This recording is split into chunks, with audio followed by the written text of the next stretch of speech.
पश्चिम बंगाल में विधानसभा चुनाव की घोषणा से पहले मुख्यमंत्री ममता बनर्जी ने बड़ा ऐलान किया है। ममता बनर्जी ने आज से 2 योजनाओं की शुरुआत करने का फैसला किया है। इस दौरान ममता बनर्जी ने कहा कि हमने बजट में 2 योजनाओं की घोषणा की थी। एक है बांग्लार युवा साथी और दूसरी है भूमिहीन खेत मजदूर। दोनों योजनाएं अप्रैल से शुरू होनी थी, लेकिन हमने उन्हें आज से ही शुरू करने का फैसला किया है। ममता का कहना है कि केंद्र सरकार बंगाल को बदनाम करने की कोशिश कर रही है, क्योंकि हमारा राज्य कई स्कीम देने में नंबर 1 है। मिडिल ईस्ट में ईरान और इजराइल के बीच चल रहे युद्ध का असर देश भर में देखने को मिल रहा है। इस बीच भारत के कई राज्यों में एलपीजी सिलेंडर अब महंगा हो गया है। भारत में 14 किलोग्राम के घरेलू एलपीजी सिलेंडर की कीमत में 60 रुपए की बढ़ोतरी की गई है। दिल्ली में 14 किलोग्राम के घरेलू एलपीजी सिलेंडर की कीमत 853 रुपए से बढ़कर 913 रुपए हो गई है।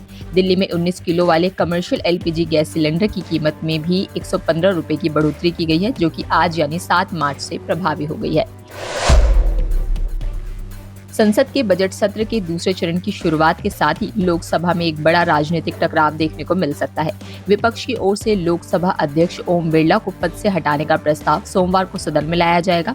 इस प्रस्ताव को लेकर सत्ता पक्ष और विपक्ष दोनों ही पूरी तरह सक्रिय हो गए हैं। दोनों खेमों ने अपने अपने सांसदों को सदन में मौजूद रहने के लिए व्हिप जारी किया है, जिसमें स्पष्ट है कि सोमवार को लोकसभा में तीखी बहस और राजनीतिक आरोप प्रत्यारोप देखने को मिल सकते हैं।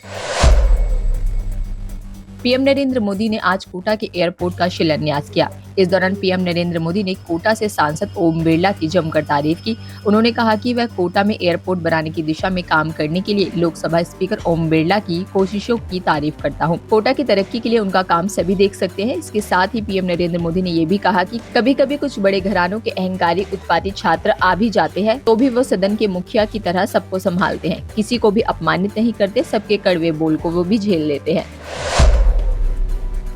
केंद्रीय गृह एवं सहकारिता मंत्री अमित शाह ने शनिवार को हरिद्वार के बैरागी कैंप में जन जन की सरकार 4 साल बेमिसाल कार्यक्रम में जन समुदाय को संबोधित करते हुए कहा कि केदारनाथ से कन्याकुमारी तक घुसपैठ या बाहर होंगे। उन्होंने अवैध प्रवासियों को मतदाता सूची से हटाने और डेमोग्राफी में अप्राकृतिक बदलाव को रोकने के लिए यूसीसी को भी महत्वपूर्ण बताया। पटना में जेडीयू के राष्ट्रीय कार्यकारी अध्यक्ष संजय झा ने कहा कि मुख्यमंत्री नीतीश कुमार के बेटे निशांत कुमार कल दोपहर 1 बजे पार्टी में शामिल होंगे। वे औपचारिक रूप से पार्टी का काम शुरू करेंगे। पार्टी आगे तय करेगी कि उनकी क्या भूमिका होगी। उन्होंने कहा कि नीतीश कुमार राज्यसभा जा रहे हैं, लेकिन सरकार केवल उनके मार्गदर्शन में ही चलेगी। उत्तर प्रदेश के मुख्यमंत्री योगी आदित्यनाथ ने आज मथुरा उत्तर प्रदेश ब्रज विकास तीर्थ परिषद की मीटिंग की अध्यक्षता की।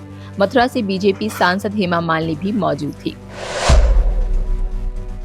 उत्तर प्रदेश के डिप्टी सीएम केशव प्रसाद मौर्य के हेलीकॉप्टर की लखनऊ में इमरजेंसी लैंडिंग की गई। बताया जा रहा है कि हेलीकॉप्टर में धुआं उठने और तकनीकी खराबी के चलते लैंडिंग की गई। घटना के बाद डिप्टी सीएम को विमान से सकुशल उतार लिया गया। जानकारी के मुताबिक केशव प्रसाद मौर्य आज हेलीकॉप्टर के जरिए लॉ मार्टर्स से कौशाम्बी जा रहे थे। हेलीकॉप्टर में खराबी के कारण डिप्टी सीएम के हेलीकॉप्टर की लखनऊ में एयरपोर्ट पर इमरजेंसी लैंडिंग करानी पड़ी। हेलीकॉप्टर में सवार सभी लोग सुरक्षित हैं। पत्रकार रामचंद्र छत्रपति हत्या मामले में गुरमीत राम रहीम को बरी कर दिया गया है। पंजाब एवं हरियाणा कोर्ट ने शनिवार सुबह सीबीआई अदालत के फैसले को आंशिक रूप से संशोधित करते हुए डेरा मुखी को इस मामले में बरी कर दिया। वहीं इस मामले में दोषी ठहराए गए अन्य 3 आरोपियों कुलदीप, निर्मल और किशन लाल की उम्र कैद की सजा को बरकरार रखा है। पंडित दीनदयाल उपाध्याय परीक्षण महाअभियान के तहत मंडल स्तर पर वक्ता तैयार करने के लिए बीजेपी का शनिवार से मंडल स्तरीय प्रशिक्षण महाअभियान शुरू हो गया है। पहले ही दिन 66 मंडल में कार्यकर्ताओं को प्रशिक्षण दिया गया।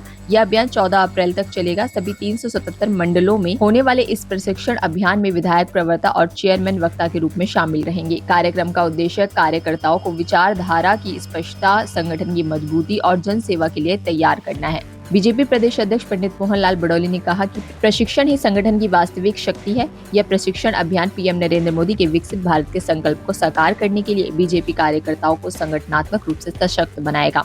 इसी तरह देश दुनिया की और तमाम जानकारी के लिए बने रहिए द फ्रीडम न्यूज के साथ।